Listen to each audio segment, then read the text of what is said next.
Have you ever spent hours on internet searching for one specific piece of information only to find yourself buried under 10 or 20 pages of useless search results? We've all been there. But what if I told you the problem isn't internet, the problem is your search strategy? Most people think searching is just typing a question into a box, but experts have a secret map. In the next 5 minutes, I'm going to show you how to stop searching and start finding. Hello everyone, welcome back to my YouTube channel. If you're new to this channel and you haven't subscribed, please go and subscribe right now because you're missing out a lot. And don't forget to hit the notification button so that every time I upload new content, you can know. So the big question is, what is search strategy? So search strategy is a method used to systematically find out information about a particular topic or research question. Search strategy involves identifying key concepts, selecting appropriate search terms, and determining how to combine these terms to get relevant information from the database while minimizing the risk of missing important information. So, search strategy can be used in different domains. For example, lecture reviews, academic research, systematic reviews, or even professional databases. Search strategy is made up of 8 different components.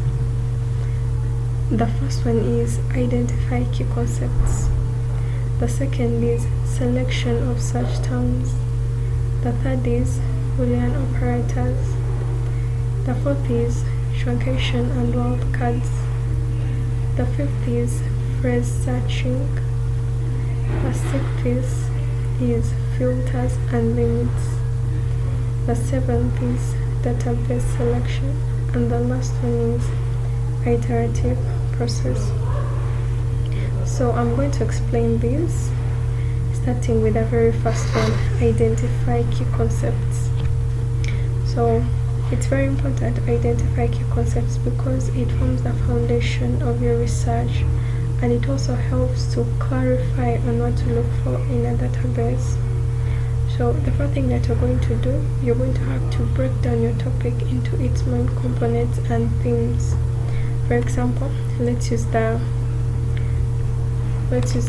topic I have.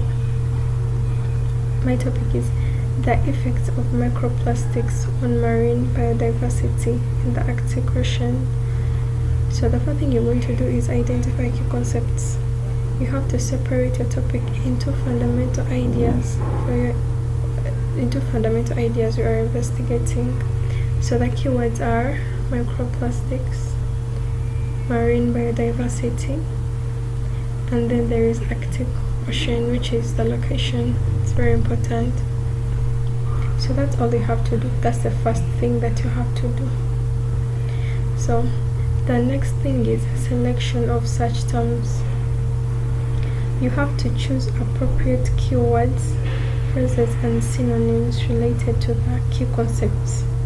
You need to know that different authors tend to use different terminologies, including synonyms. If you're wondering what synonyms are different words or phrases that have the same or very similar meaning in the same language. So it is very important to have a variety of synonyms because it helps to expand your search scope, and that way it ensures that you get comprehensive results. So under this topic, my synonyms for microplastics are plastic debris, polymer particles, then there is synthetic fibers. For marine biodiversity, there is marine life, ecosystems, aquaflora and fauna, then species richness. For Arctic Ocean, one author may use polar regions, the other one may use North Pole, and the other one may use Arctic Sea ice. So it's very important to have a variety of synonyms. It makes it easier for you to retrieve the information that you need. So if you want to know about the rest of the components, I'm going to make more videos about them, so make sure you subscribe so that you don't miss out on the videos.